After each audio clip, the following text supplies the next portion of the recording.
in the draft have been incredibly unpredictable. Like, what is your preparation going into this series when you're against Cloud9? Because they played the TSM Koshka comp, they've played the multiple, the like silent CC comp with Catherine Batiste. They played basically every composition that has been seen as strong this season. Right. They have played it at some point.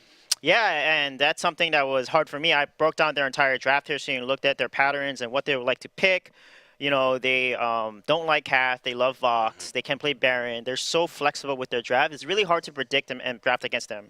Yeah, and going off of the fact that they love Vox, they have played Vox 20 times this season. Whew. Their next highest played heroes are at 10. So they have played twice as many games of Vox as any other hero. But as you mentioned, the versatility of them as well, they have played all but 7 heroes in Vainglory throughout this season. So while they have a huge preference for Vox, Koshka, and Grace as their top 3, they also pick so many multiple different heroes, and well, there's that Vox. And generally speaking, they're incredibly successful on those heroes as well. The Vox, as you say, is going to get locked in. Baron will be the answer, and immediately followed by a Black Feather ban. And with the Black Feather taken off the board, that's again a pick that, or a ban that's going to try and force maybe a little bit of less aggressive play coming out from Cloud9.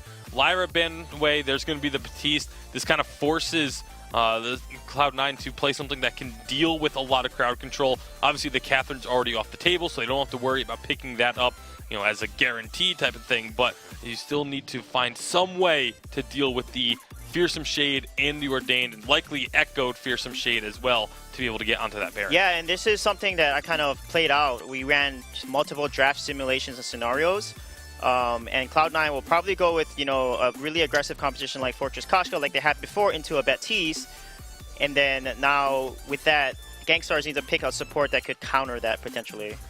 So what kind of supports are available to go into a composition like this? What counters the Fortress Koshka? You need something that's durable, because obviously Fortress Koshka are going to be trying to go very aggressive early on. It doesn't even necessarily have to be a captain, because they can just put the Batiste into the captain position and look for a jungler for themselves. Gankstars have played a lot of, Kestrel. They used to be playing the Grumpjaw a lot. Obviously, that hasn't really been the case of late, but it's a risky pick, but they could try and make it work, just to have that massive early game presence, just to try and counter out the early game that Cloud9 is looking to have. Is there a argument to go with the Batiste as a captain and swap out what goes into the jungle instead? Apparently the answer is no. It's going to be a Finn locked in for the captain position for Gankstars. So we have our compositions locked in. Once again, we see this super aggressive composition coming out from Cloud9. Like, you don't even have to ask how they're going to play this game. With a Fortress and a Koshka and a Vox, like, it's spelled out that they are going to be incredibly aggressive from the word go here. Yeah, for sure. The Fortress is going to put a lot of early game pressure. Koshka is so strong early with Fortress, but Batiste does pretty well into Koshka. As long as Gankstars can rotate and protect and not lose jungle early game, I feel like they can make it to a late game. And I think late game, Gankstars would win this matchup. All right, it's going to be an interesting one. Now, I'm curious about the Finn pick, because Finn, it's this hero that often he's there to peel, right? He's there to try and protect the carries and be that big, bulky front line. Is he going to be able to get into the game quick enough to be effective here? Yeah, he could definitely. It just means that Gankstars need to be a little bit more passive a little bit in their jungle. The Finn, able to provide the fortified health, can really counter out a lot of the burst that's going to come through, and can try and keep the teams together. All right, well, we'll see if he can pull that together and pull this one off. There's a lot of pressure on the shoulders of each of these players, especially on the side of Gankstars. And we want to know who you guys at home are going to be supporting. Do you want Cloud9 to fight for that first place seed, or do you want this to go the way of Gankstars and see them heading towards the Unified Live? Let us know on Twitter using that hashtag Vainglory8. But I think it's about time that we jumped into our very first quarterfinal of the North American Vainglory8 Week 3 Split 2. Let's jump into this one, Cloud9 and Gankstars.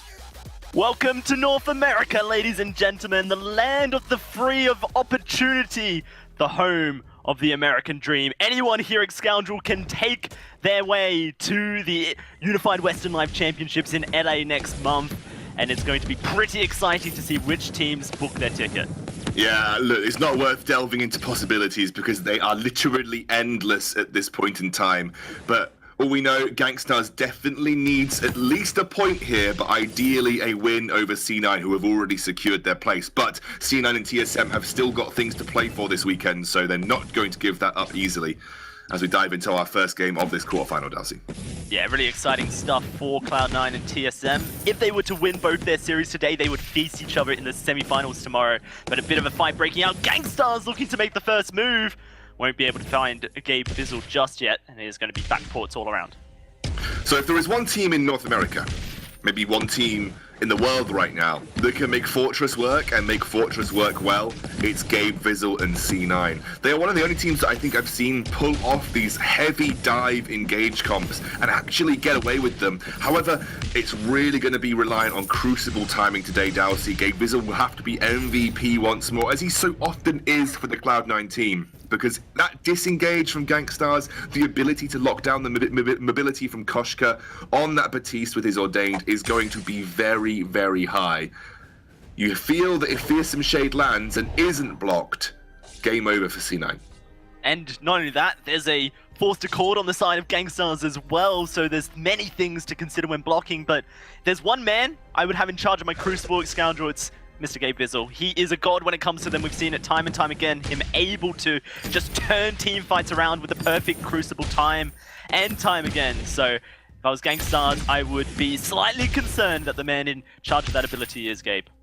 And Gankstars are in a very odd position, probably one of the oddest positions that I think they've felt themselves in quite a while, especially in terms of standings. They are at risk of not going to a unified live championship. That would be devastating for an org of this quality. So I think it's really important they pick up points here, because it makes the likelihood that they secure their spot, even if they don't win the series, by just securing one game, that much higher. And I genuinely think Gankstars had the better draft here, but Gankstars do sometimes come away with the better draft and often have trouble executing it. Especially, Xeno's been on a bit of a downward turn in terms of his jungle performances of late. I know for confidence reasons he's going to want to get back to things. He's back to streaming though, as I Love Joseph moves back in. Oh, this is a fight breaking out in the jungle. Scoundrel Xenotech's in trouble. Gabe is looking for the kill. Can Joseph get in there? It doesn't look likely. Everyone's coming down to the jungle for a bit of fun, but no death's going to be had just yet. And I was going to bring that up, Scoundrel. Xenotech, I believe, an emotional player. I think we've seen that before. At the Unified Western Live Championships, he was on form, a monster in London. And I think it was just due to the rolling effect of winning game after game and being that carry form. Now back to streaming, now back to what he knows best. Perhaps that's enough. Old School will go down though in the lane. And they make it work. Gankstars, Xenotech roaming up for the gank. That's going to be first blood to Iraqi Zoro. Old School a little bit too lax in terms of his safety in lane there. All Xeno did was have to walk into the top brush, and Old School was like, he's backed. Absolutely backed, but Xeno stuck around, landed that Ordained, and Old School didn't hold his ground. Maybe just half a second more, he might have been able to dash outside of that Ordained, but felt like he had to get out of the way of the Baron ASAP, and that ended up stunning him and dealing extra damage regardless. So Old School, a little bit lax with his safety, but maybe also pulling the trigger on his Sonic Zoom a little bit early as well. But this is good signs, despite actually the gold advantage due to the aggressive nature of Joseph in the jungle being there. Joseph's at... Is that Joseph? I mean, this must be a bug on my screen, but it looks like he's at 41 creep score right now. I think he's picked up a bit in the lane as well. Major advantages over Xeno, doubling that jungle creep score. Yeah, no, that's pretty insane. I see it as well, so... If that's the case, that's how insane it was, Dalsy. I thought it was a bug. Yeah, no, I don't know what to say, Scoundrel. I think he has stolen a lot of Xenotech's farm. We've seen the invades already from Cloud9. We definitely saw a full rotation go to him as Joseph with the Yummy Company Frenzy ready, looking for a bit of fun in the jungle. Rakizora has to be a little bit careful. On this Baron, very mobile, but of course nowhere near overdriving his jump jets yet, which would make him a very safe hero. He's got the reflex block though. This is a classic move against Koshka. North America were the sort of the proprietors behind that. Every time you know that Koshka's going to be nearing 6, you need to have a reflex block on hand.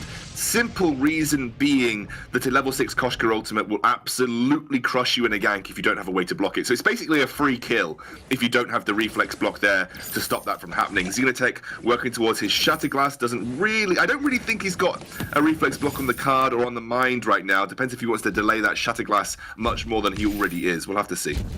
Yeah, and you see Gabe Bizzle already moving towards that super important Crucible. Cloud9 actually make an aggressive move here, and they've caught Gankstars completely out of rotation. A free Crystal Sentry for them at 6 minutes. No hope of Gankstars rotating to stop that from going over. Araki will push the wave into the lane, into the turret. Does mean that some of the farm's going to go down the drain. They're looking to catch out Old School as well. There's the Ordained, but it's blocked up. It will be Cloud9 walking to safety. Really, really good push by C9. What you do is you push the lane. You make Baron have to farm under his turret, and then you find some sort of objective on the map. They didn't feel safe enough to go for a half-stacked gold miner. Probably wasn't worth it in the first place. But as an aggressive compositionist, we might have a fight breakout. Yeah, fight is breaking out in Scoundrel, but can Cloud9 turn it around? That's going to be the Fearsome Shade, pushing them back. It looks like Gankstars aren't having none of it just yet. Without that forced accord, definitely not really wanting to pull anyone too close to the Baron. It's a little bit risky, especially when I Love Joseph still sitting on that Yummy Company Frenzy. They're starting up gold mining here, 7 minutes in. They're just recognizing that there's not much early game threat out of Gankstars. There's going to be the gold mine going over. An Iron Cannon does hit their heads. Araki dives forward, a lot of damage down onto Joseph, but Gankstars cannot find a kill. Way too many early item spikes, I think, right now for Gankstars to have to play into. You know, you're already seeing the Poison Shiv on Old School. He's working towards that Tension Bow now. Joseph had got an Aftershock and a Heavy Prism, making him a very hard-hitting kitty. And again, Xenotech not yet at his first item spike. Iraqi, although he does do okay with a Sorrow Blade, still not where Baron is the strongest in the game. Couldn't afford a team fight realistically. And what C9 are doing is pushing the limits on what they can achieve in the early game. But they need to, Dowsey. They need to be pushing this early game because they know they have the advantage here. So by forcing things like Goldmine, you get a global advantage in your favor that either brings Gankstars to contest it or just you outright get it because Gankstars don't feel comfortable doing that. So it's just good moves by C9. And you know, we were chatting earlier about the Crystal Sentry. It's good that C9 took that out when they had the chance, because the quicker you can take Crystal Sentry down as a dive composition, the less area of the map that the Gankstars team can retreat to, as you can see. Well, they're trying to do it again, and it doesn't look like Gankstars are even interested in initiating fight. That's the second life of the Crystal Sentry down at 8 minutes. And this global gold advantage that Cloud9 have built for them has meant that Gabe Bizzle at level 6 has got that Crucible online. We talked about how important it is for Cloud9 to have that that item ready to go. That does mean that now that the Force Accord is there, a second Fearsome Shade could come out from Xenotech at any point. I have to see how he's able to play around it. I mean, you're never engaging a fight with Force Accord as Gankstars. That's never going to happen, right? Because you're pulling a dive composition towards you. You know what I mean? Unless you're going to be playing it into a specific combo, you know, you're going into a Fearsome Shade directly off the Force Accord. I don't think you ever make that move as Gankstars. It's very interesting because they picked the Finn up as last Scoundrel in the draft, so they clearly feel like the Finn is the right choice against this dive comp, and it's because of those quibbles, I believe. I wouldn't even be surprised if we see an Echo come out of MacDaddy in the late game so that he can double quibble. Absolutely. I also, look at the War Treads, Dowsey. Look at MacDaddy B's prioritization. No need for a Crucible realistically versus C9. If everybody gets their own individual reflex blocks, Finn's never going to get targeted because he can't. Ooh, wait a second. Fight breaking out. There's going to be Cloud9 looking through. That's a huge silence all across, but the Fearsome Shade does come through. Yummy Captain Frenzy on top of Xenotech. He's going low, and he will go down to Old School. Now it's going to be Iraqi Zoro falling. Only leaves MacDaddy for the double, and the ace Cloud9 find themselves 3. And this could be the final Crystal Sentry life here, giving no retreat in their side of the jungle for Gankstars. The major issue with that fight was the disengage from Gankstars was simply perfect. It was so good from Xeno, but I think they got a bit ahead of themselves, Dowsey. They said, okay, we got a great disengage. It was a massive Fearsome Shade. Let's take the fight. Not understanding that this is not in the point in the game where Gankstars composition wants to fight in the slightest. They should have been happy that they didn't die in that scenario. Backed off, cleared the turret, went back to farming, saying we're not at 15 plus minutes yet. That's, you know, we need some more time to come online. But unfortunately, they went a little bit aggressive. They're going again, Cloud9 looking for more. That's going to be an Ordained Quibble, but it doesn't matter. Araki once more losing his life. Old School subs out. Joseph in. Xenotech dead. And that's another ace. Cloud9 have taken over Scoundrel. Last fight won them the last Crystal Sentry life and a turret. Now they're just going to take the game, it seems, now that they've got this newfound confidence. Well, they took that one fight, it got them so many global advantages on the map, and suddenly C9 able to just pull the trigger whenever they damn well feel like it. Absolutely ridiculous pressure now, and unfortunately Gankstars, when you have this kind of composition, you're not designed to fight in the mid game, you're not designed to fight up against the aggressive dive nature of C9. You need the items behind you, you need the item spikes as well for Iraqi Zoro. He needs at least 3, and Gankstars have almost hit that magic number of taking 3 turrets before Baron gets 3 items, and that's when you know you're doing well against a Baron composition. I don't know, I think Gankstars threw it away with that one simple engage in their own tri-brush Dalsy. They gave C9 just incredible amounts of gold on the map. Incredible amounts of gold. That was like 3,000 in one go. It's crazy when you look at the gold difference for Cloud9. It was at 4,000 Scoundrel at the last fight. It's now at a whopping 6,000, almost at 7 if you look at it. In fact, it is 7. My maths doesn't deceive me. It is just a whole 7,000 gold, and Cloud9 will look to use every little bit of that gold against the side of Gankstars. Old School, he's finished his build as far as weapon is concerned. He's got an Aegis as well. Xenotech, arguably the strongest member on the side of Gankstars. He's ready for that, and he's got the block. Joseph, he's Koshka. And actually, when you think about it, I Love Joseph can play this Koshka in the late game to a really high standard. Absolutely, the Broken Myth comes through. That gives the longevity to Koshka and her abilities. Just huge damage that she can gain from this now. And again, elongated fights. There's nowhere for Gankstars to hide. They have to face C9 or just retreat behind their turrets. And C9 will be looking to chase down whenever they get the opportunity to do so. Goldmine not big enough to warrant taking. They're just probably going to push this lane in. And you can see Gankstars just now unable to move on the map at all. Unable to move out of their own base. They can't find sanctuary in their own jungle because the Crystal Sentry is down. It just means that C9 is able to starve them of map pressure on almost every aspect, and that's going to limit gold income. And I think what you see here from C9 is they're pushing in, but by taking the Crystal Sentry, and with the map pressure that they've got, it's basically just completely, as that disengage. Great Crucible from Gabe, by the way. It's completely starved Xenotech of any gold, meaning that this late game orientated composition is going to struggle to get to late game because the gold income is just now that much lower. Yeah, you look at I Love Joseph, practically double Xenotech's farm at this 13-minute mark because he has said, you know what, I don't farm my own jungle anymore, Scoundrel, I farm your jungle. This is my jungle, get out of my jungle. Gankstars will oblige happily. Does look like they may look to try and force the issue, at least get some farm over to Xenotech, but it's only going to be Mac Daddy called out for that. Silenced on up, Xenotech throws the Fearsome Shade, Old School blocks it, walking forward, it's a kill to Joseph, and the Yummy Captain Frenzy won't be able to find this done, but it doesn't matter, Iraqi is dead, Old School loses his life to the dive, but now it's only Xenotech left alive, and Joseph's going to piece on out of town. Gabe Vizzle also happy to do so, but they could turn and they will. Xenotech, he's going low. He throws out the bad mojo, but it's only his death. Another ace to Cloud9. They're going to look to take this choke point. Just no real form of defense for Xeno, bar a tier 1 shielding and the reflex block. And I just think Gankstars, I don't blame them for taking the fights that they did in this game, Dalsy, because if this was a team that spiked earlier, their setups were beautiful. Some of these fearsome shades in the mid-game from Xenotech were just really good. So I don't blame them for turning around and saying, whoa, we can fight off this, because that was just an insane turnaround, an insane counter-engage. But you have to know when you're strong and you have to know when you're weak. And Gankstars found incredible engages when, as a composition, they were weak at that point in the game. Or they found incredible counter-engages, I'll correct myself. Sure. At a point in the game where they were just weak as a composition. They should have just strength as well, Scoundrel, because Iraqi Zoro, he finished his Aegis as his 3rd tier 3 item on Baron.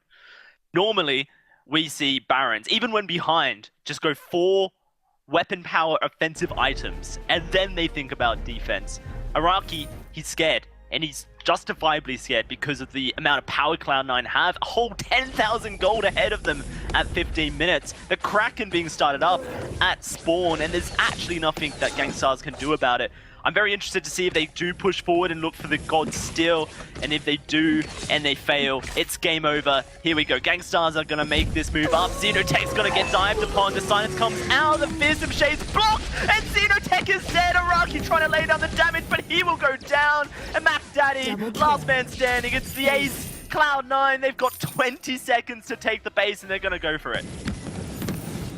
Gankstars' hopes of securing a guaranteed live final spot are being clawed away by this aggressive composition from C9.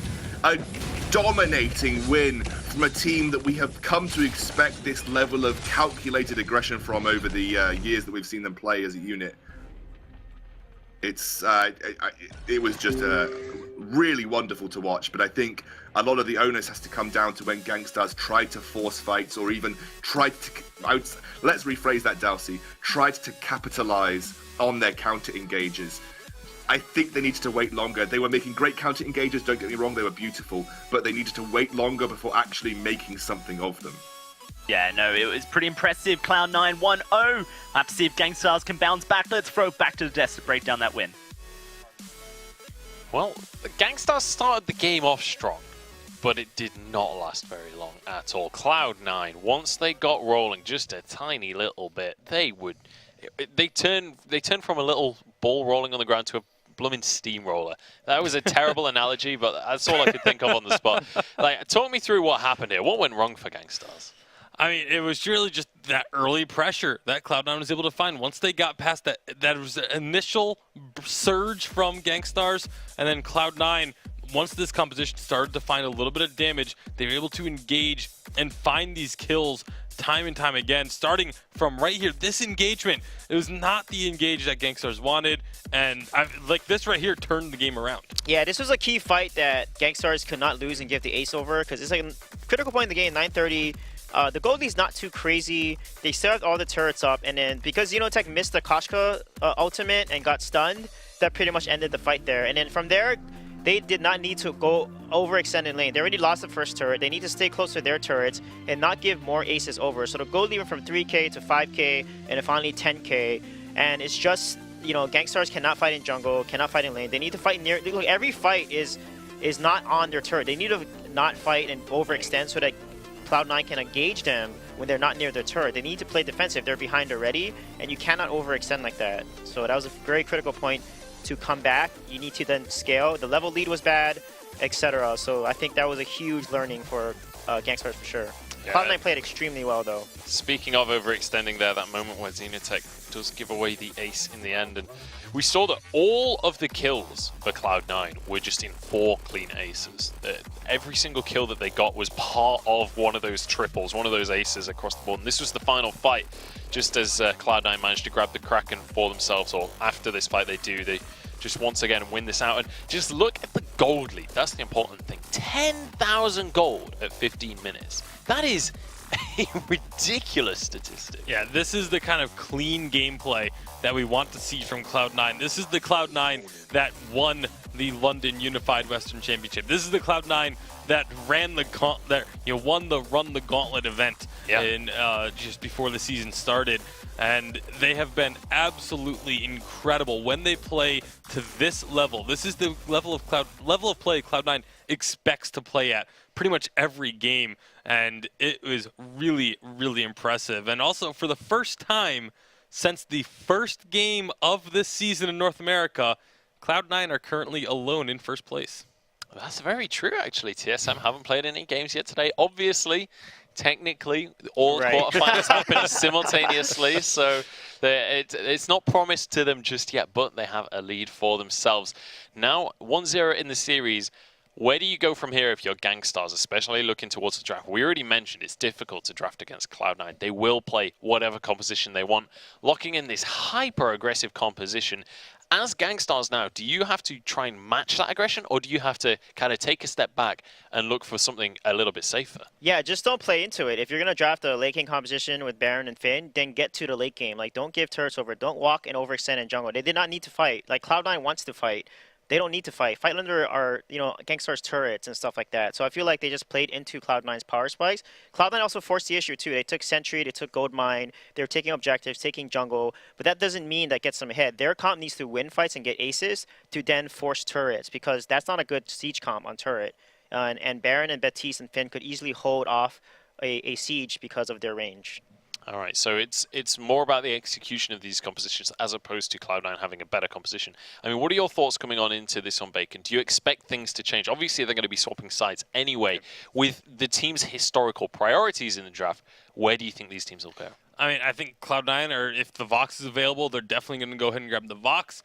But, you know, like we said, it's tough to draft against them. If you take the Vox away from them, they have other options. They can play other heroes.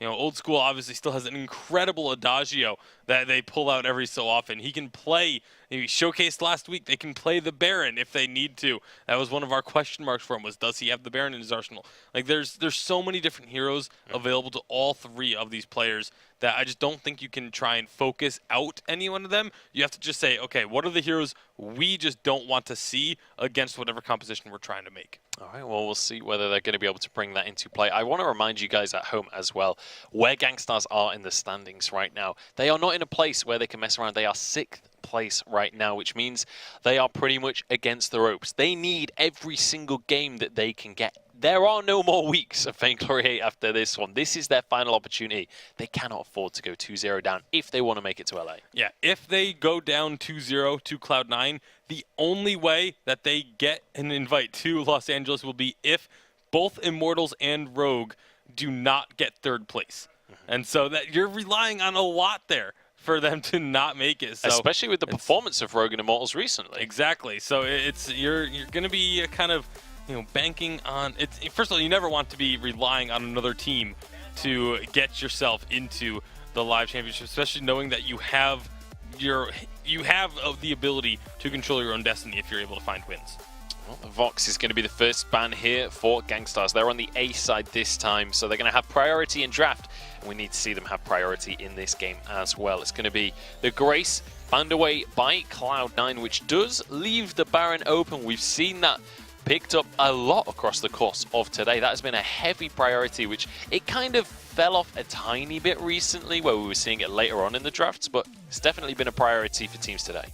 Yeah, it has been a big emphasis, although it's not going to be an emphasis here for Gankstars. They're going to go for Lyra, and Catherine immediately comes out from Cloud9. That's going to force a Batiste ban. Again, it's just the dominance of that pairing. Even though, you know, in Europe we saw a couple teams have the opportunity to go for this and not take it, it's still just such a strong pair that, especially in North America, I feel like you've now forced Gankstars' hand, so you can ban whatever you want. They're going to go ahead and take the Baron off the board. Batiste is pretty much a guarantee, and now Cloud9 would have been expecting that and can go into their next pickup. Yeah, now Cloud9 have to decide what direction they want this composition to lean towards. Obviously, the captain first pick often, unless it's something like a Fortress, doesn't really give away your entire plan and your composition in general. Something like an Idris could be a good pickup, though. Glaive is going to be the lock-in here, but we'll see where Gankstars go to try and fight against that.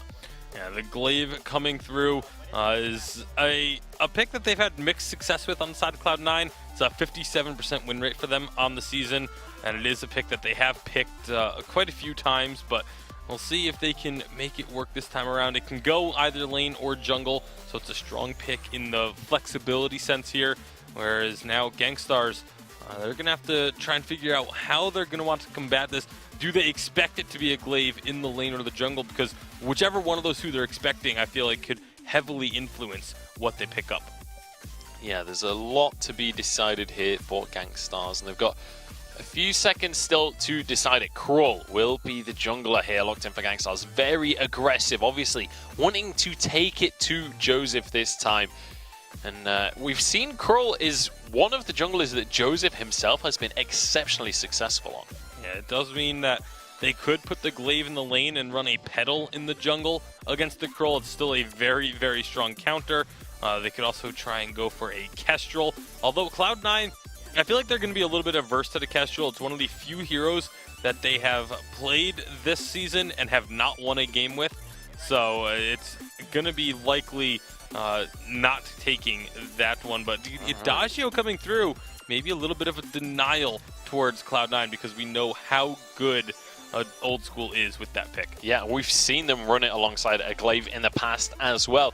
Kind of Gankstars running a similar composition to what you would expect to see out of Cloud9 coming into this one. This is going to be an interesting game for sure. I'm curious to see how Araki Zoro does on that Adagio. Obviously, we have seen players like Araki Zoro play things like Adagio, but nobody ever to the same level as Old School. We'll see how he's going to match up. But the Petal, final pick here. You mentioned that going into the Cruel, very strong counter. Yeah, once you get the Frostburn on the Petal, it just becomes so difficult for Kroll to get onto any of these targets because Frostburn slows him up. The seeds, if you run over a seed, you get knocked back a little bit. It just makes life extremely difficult as a Kroll trying to make any sort of plays happen. Well, let's take a look at these comps overall then, guys, because if you told me these were going to be the comps between Gankstars and Cloud9 a month ago, I wouldn't have believed you. We've got a Cruel, we've got a Petal, we've got Adagio coming in. How are we feeling this draft has shaped out, Sweet J? Well, the Petal is good into the Cruel, but as long as the Cruel is able to get onto the Glaive and force some pushes and ganks, I think it'll be fine. They need to land the Cruel stun. I feel like Cloud9 has a good draft against Adagio with Catherine and Glaive and Petal. They can put him out of position, so Raki needs to watch his position, and the Lyra Bulwarks will be critical in making sure Raki doesn't get CC'd. All right, we'll see whether those Bulwarks are going to be in place here. There's a lot on the line for these two teams. Gankstars right now are against the ropes. They need these wins. And Cloud9, they're just looking for first place at this stage. They've already got their bye. They're looking to improve that. Let us know who you are supporting. Hashtag Vainglory8 on Twitter. But it's time to jump on into this game. This second game of this quarterfinal between Cloud9 and Gankstars.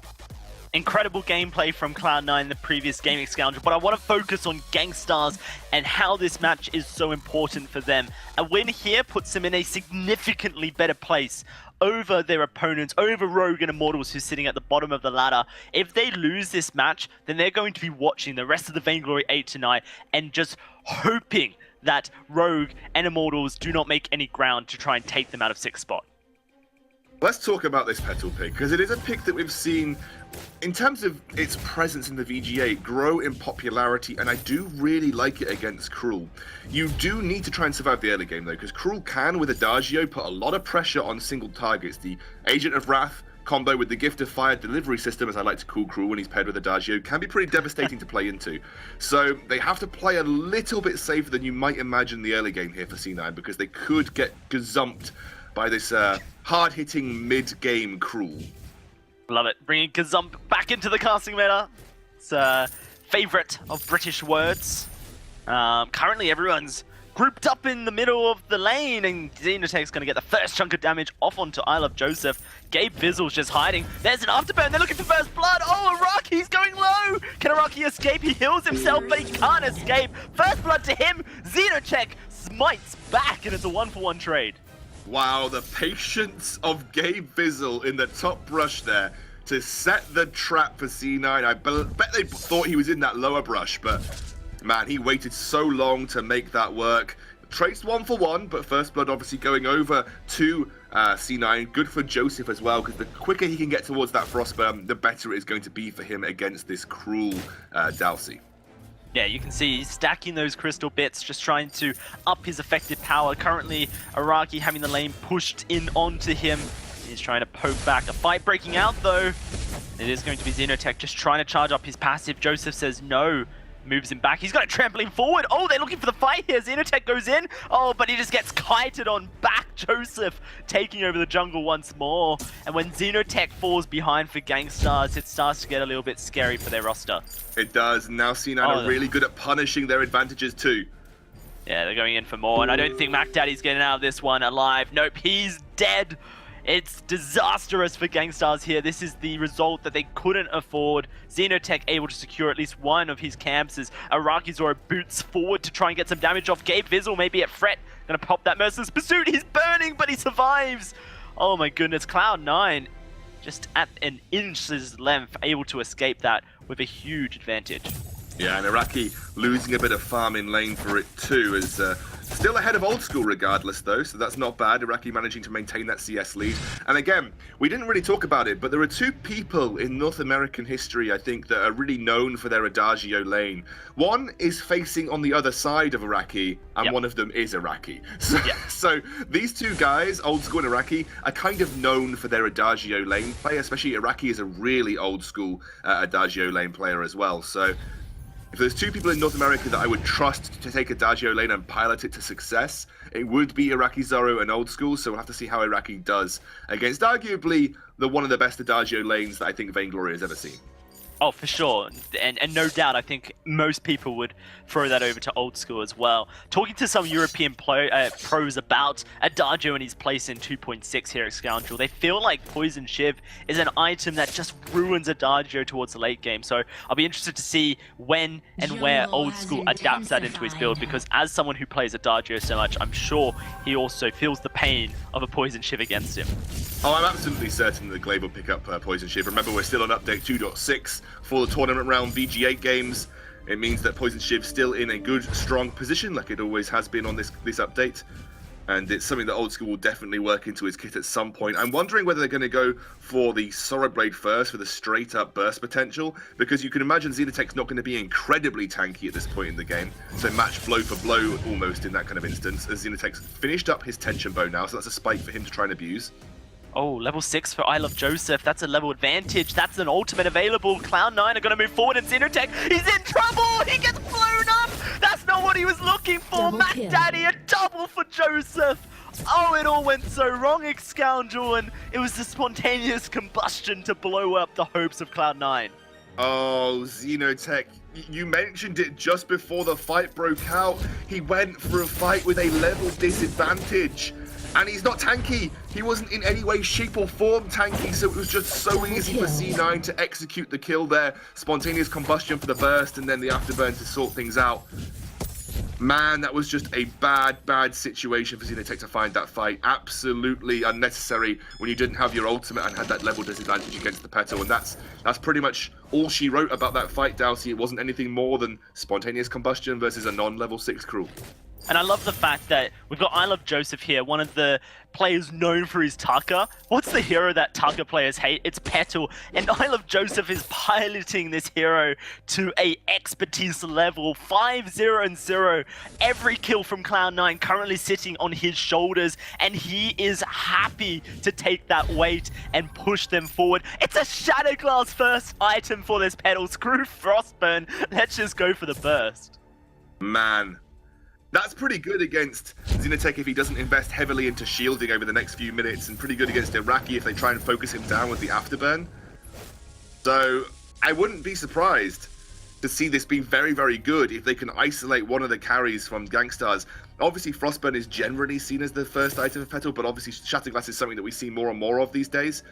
Better sustained damage from your minions, better burst damage from the spontaneous combustion. You still do have the healing from spontaneous combustion as well. And it's not yet a Poison Shiv anywhere near for Xenotech, so you're not going to get punished for that as they take the turret. Yeah, easy turret for them. Here's going to be Hell's Heart. It is going to be Old School, but he jumps in. He knocks Iraqi. Iraqi surviving for now. Old School on fire. Cloud9 are trying to kite, but they don't have a Frostburn. It's Xenotech looking for the kill, and it's going to be the kills going to Cloud9 instead. Oh, Xenotech's getting destroyed by Gabe, and Joseph just skirting death goes down, but it's an ace for Cloud9. Oh my goodness, how sad must it be?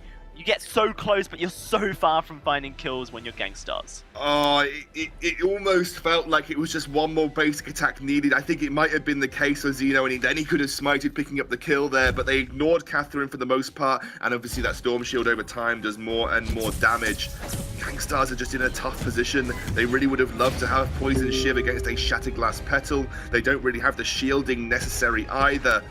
And Iraqi Zoro getting isolated and burst very quickly means he's already put on the back foot in these team fights.